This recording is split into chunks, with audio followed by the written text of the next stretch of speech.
following program was provided by an independent producer solely responsible for its content. The opinions expressed do not necessarily represent the views of this station, its staff, board of directors, or underwriters.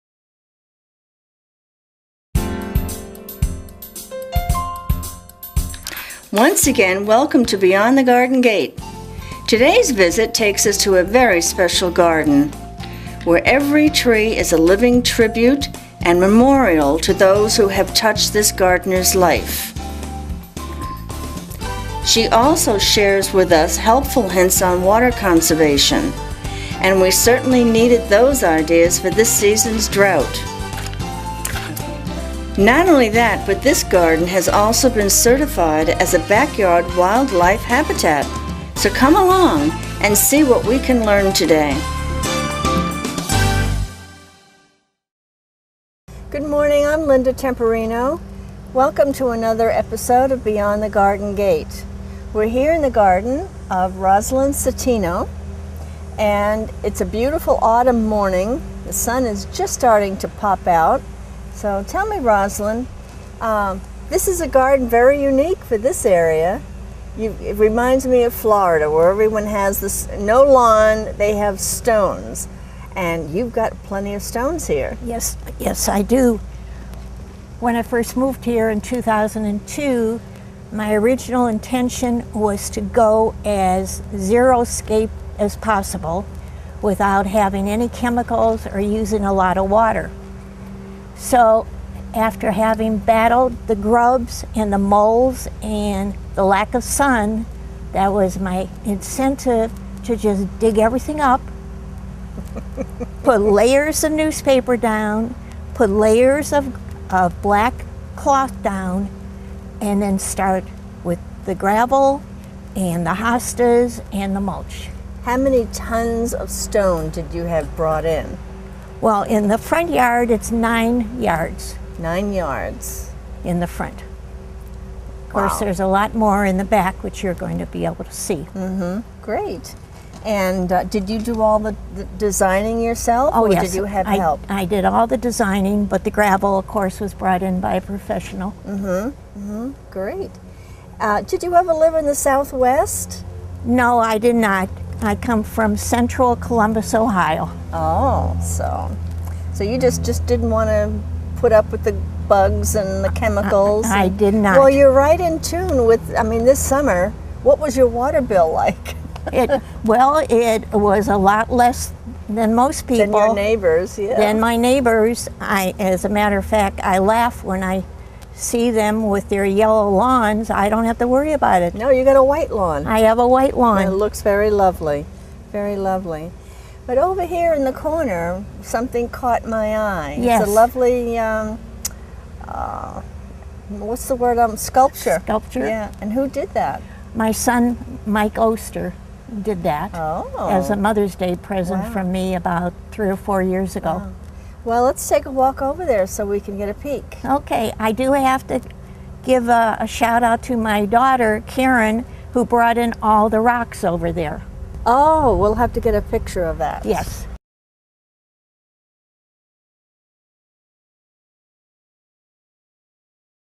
Well, this is quite the magnificent piece. Yes, isn't it? I'm looking at it and I'm trying to decipher what all these parts are. This looks like it's an inverted planter of some type. It probably is. And birdhouses. Birdhouses. And flowers, of course. Flowers, and there's a little trowel thing made into hands. Oh, that's adorable. And up here is a face with a heart as the lips. Is that a butterfly I see? In my bee. Oh, yeah. Yes, right in front here. Okay. Yes. And all the watering cans. All the watering cans, and the birds actually nest in some of these pieces. Really? Yes, I have seen them bringing twigs and things. But he brought it over in about 6 different pieces. I had no idea what this was all about. Oh my goodness. It took him 2 years to construct it in his backyard. He soldered and pasted and painted. I had total secret. I wasn't allowed back in his backyard while he was doing it. Wasn't the suspense killing you? Right. And then he brought it here, and the neighbors all stop by and take pictures. And it's just a wonderful gift. And I see you have it illuminated for the I have it evening. illuminated at night. Yes. That's great. So do you have to take it in the wintertime? No, it's way too heavy. Okay. So it took him 2 years. What does it does he do soldering or stuff like that, or is he very No, artsy? actually, he's a therapist. He's a social worker therapist. He does his artwork at night. Very, very nice. Well, it's nice that he thought of his mother. He always thinks That's of his nice. mother. Yes. So, well, we can take some more pictures of it later on, but let's go in the back and see what Okay. you've got back there. All right.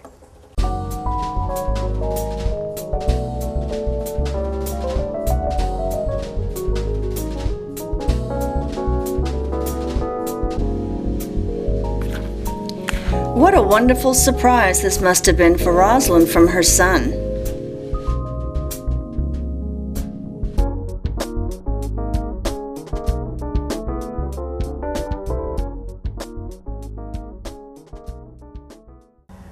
This is really my first love, wildlife. I'm an internationally certified wildlife rehabilitator, and I worked for 4 years in Columbus, Ohio, before I moved up here to Nashua. So one of the main things I wanted to do in my backyard was to create a backyard habitat. And I did it. I sent the pictures in to the National Wildlife Federation, and they certified my backyard as a backyard wildlife habitat. This property provides the 4 basic habitat elements needed for wildlife to thrive: food, water, cover, and places to raise young. It has been certified by the National Wildlife Federation. Well, with walking around the garden, I can't get over your artwork, how you've incorporated into the garden, and it really is lovely. I love the watermelon. Yes. Well, what I do is I go to garage sales, dig around, and try to find old pieces of wood shaped the way I want it to, and then I rehabilitate them by painting them. So I have the watermelons and I have the skater, and there are other things throughout the yard that I'll show you too. And this- I like the 4 stages of the consumption of the watermelon. That's Yes. really cute. Yes, very, thank you. very cute. And you've got your little, and what does that say, Grandy? Brandy. Brandy? Who is Brandy? Brandy was a lovely poodle I had. Aw.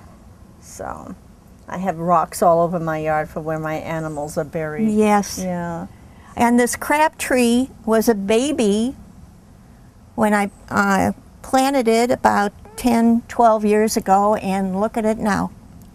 It's very, very big. Very big. Does it bear fruit? It bears a lot of fruit. And the squirrels love it. yes. Yes. That's one of the reasons why I put it in, to give the animals something to eat. Yeah. But you've got quite a few trees planted in your garden for a specific reason. Yes, every tree that I've planted is in memory of someone in my family who has passed away. What a lovely sentiment. Yeah, so this place was absolutely barren of trees with the exception of 1 or 2 little ones. So I have planted all these trees since I have moved in here in 2002. Wow, that's wonderful. Here we have a sample of Rosalind's artistic sense of humor. The 4 stages of consumption of a watermelon. You gotta love her humor. Well, we've got a few more things to see. Okay. There's a lady over here with a cute little name attached to her. Yes. So let's see what she's all about. Okay. And who's this lovely lady? Well, I just put her out yesterday. What a coincidence. That'll be here in the filming. But I put this together and repainted it in memory of my mother, Sally. And here are some little flowers that will never die And never need water. and never need water or fertilizer. or fertilizer. Yeah. Yes. Very, very cute. What are those twigs in there for? That's just to keep the hidden thing from Container that they're in? Yeah, Yeah. to make it look a little bit better. It is. Pussy willow Oh, twigs. very, very adorable. So, and we have a nice bush back, one of my favorite garden bushes. Maybe we can walk over there and talk about it a bit. Okay, sounds good. Rosalind, this is one of my all-time favorite bushes for the garden, but unfortunately you can't buy them anymore. Did you know that? I had heard that. Yeah. They're considered invasive, but they're so beautiful. They are, And in the fall they put out a little red berry, yes, and the birds love them all winter, yes. and then they reseed them all over the place. And that's Right. why they're considered invasive.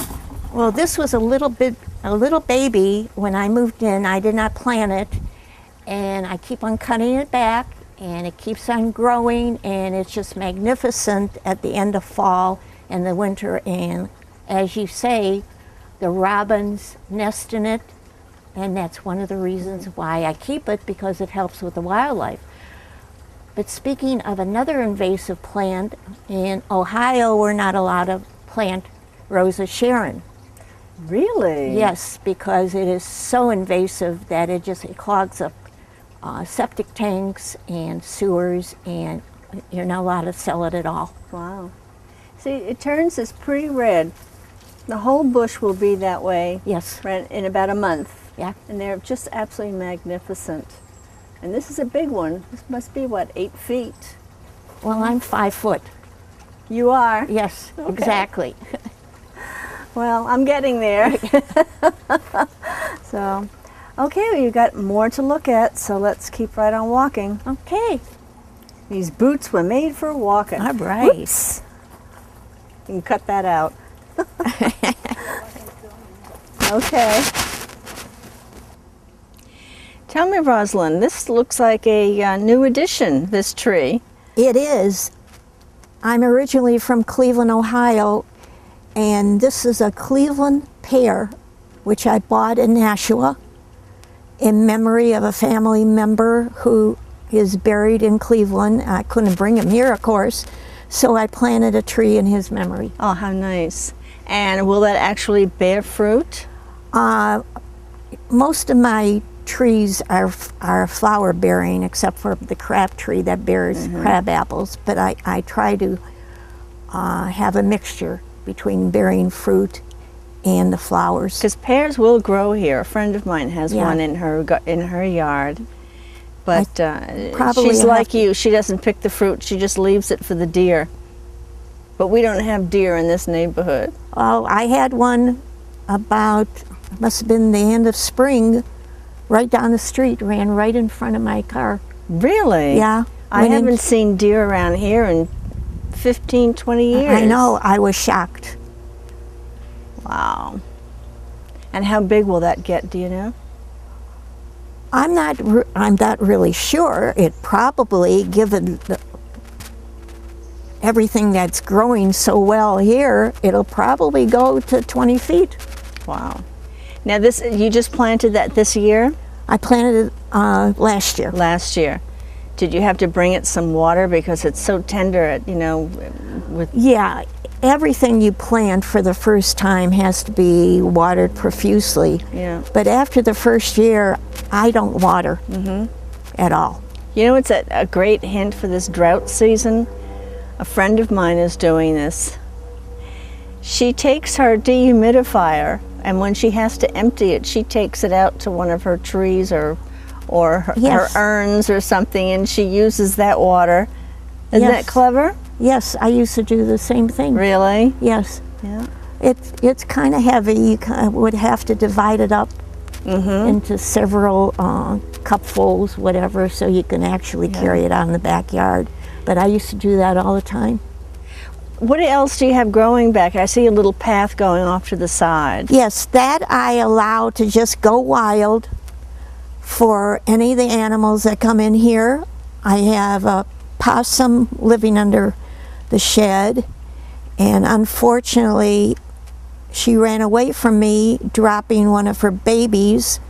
My dog Chico alerted me to it, so I picked up the baby and took it to a safe place near a stream. You have to be careful with wildlife that you don't take them out of the zip code, because they're used to certain chemicals around here, certain fruit. They just want to stay in their environment. They want to stay in the environment. I took a baby next to a stream away from barking dogs, because she would not have survived. Yeah. So. Well, you've got all these little rugs all over the place. I take it they're weather resistant. They're all weather resistant. I call this my gypsy garden. They're outdoor rugs. Some of them I leave out. Some of them I take in. I could leave all these out if I wanted to. And these have been out for about 3 years. They don't use their color. Wow. And it keeps the weeds down. It's just one more way of not having chemicals here by keeping the weeds down. And of course, it saves your back by not having to bend down and pick up the weeds. That's a good idea. Good idea. So And I you have them. lots of hostas. I do have lots of hostas. I found that they're drought resistant. They're easy to grow. You can get them in all sizes. And I don't play favorites. I go to all the different nurseries in the Nashua area, and I try to spread my wealth a little bit. Do you go to the plant sales for the garden clubs? I have not done that, but I noticed that the garden club was on one of your videos. Oh, we had, yes, at the Historical Society. Yes. Yes, I remember that. Yeah. Yeah, they have one in May, and the Hollis Garden Club has a big sale in the day before Mother's Day every year. That's good to know. So, I didn't know that. yeah, that's a fun one. So, well, we have a few more spots we want to take a walk around to. Well, we're back in this cozy little corner. This is just adorable. And I love the hydrangea tree. And do you cut that back in the fall? I didn't know that you're supposed to until an early snow in October, and the blossoms were still out, and the combination of the snow on the blossoms, the entire tree fell down. So I cut it back because it wouldn't have lived otherwise. Yeah. And then a couple years later, the same thing happened. And I understand you're supposed to cut them back. It's a lot of work. It is. And so far I haven't done it. I might have to do it this year again. Yeah. But it's just beautiful. It goes from white flowers at the end of July to gradual shades of pink, and it's just a beautiful tree. Somebody wanted me to just get rid of it altogether the first time it fell down, and I said absolutely not. So if you have one of these, you absolutely have to brace it up, because with the crazy New England winters coming as early as October 30th, you never know whether the blossoms are going to be on the tree with the snow, and it's just not a good combination to keep it alive. No, so. No, I cut mine back every year, but mine is only about 10 years old. Yeah. But it's they easy. all lean that way. Do they? I used to think they were searching for the sun. They may very well. Well, every time I've seen one, they're all leaning, and they're, mine is leaning towards the sun, but maybe yours is too. The birds love it. Mm-hmm. I have a birdhouse where generations of finches come every year, and I have 6, 8 different sets of babies. And they just keep on coming back. I'm wondering if the babies are the adults. They love that little birdhouse. I can't paint it because they'll never come back to it. No. And this lovely holly over here, it certainly complements that dark, dark green of that hosta. Yes. It's very lovely. I'm thinking that since you have to have a female and a male holly, that they planted them together and somehow they intertwined amongst each other, because you cannot tell the difference between one bush and another. But it does bear fruit. It does bear fruit. So there's a male around somewhere. There is someplace. Yeah. That's another bush that the animals just absolutely love. Do they like the holly berry? Oh yeah. I didn't realize that. Yeah. So, well, this has been very lovely, Rosalind. I really do appreciate you allowing us to come over and visit your beautiful little spot. Yes, it's my sanctuary, and it was a pleasure doing this with you, and so much fun. Good. I'm glad you enjoyed it. We always do. I can't get over the difference of gardens. I mean, we've been to gardens that have, thousands upon thousands of annuals, and it looks gorgeous. And then we have gardens that have no plants at all. And this is an example of a different type of garden. I mean, they're all so unique and so different.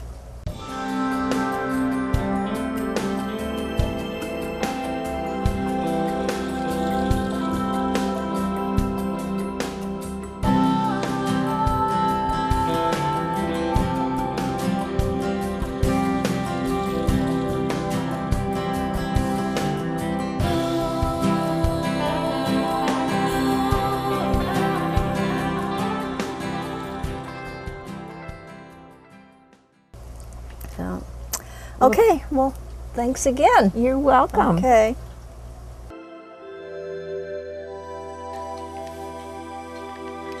This was truly a fun and unique garden to visit.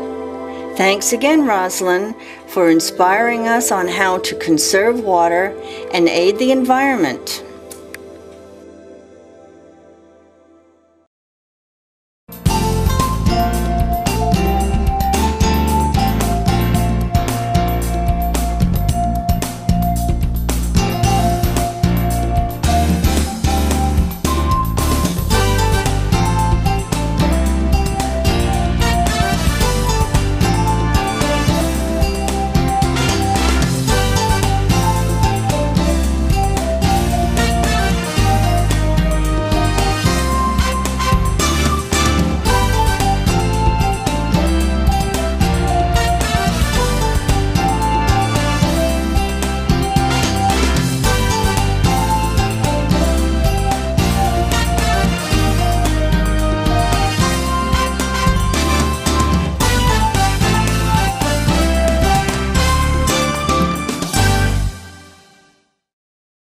The preceding program was provided by an independent producer solely responsible for its content. The opinions expressed do not necessarily represent the views of this station, its staff, board of directors, or underwriters.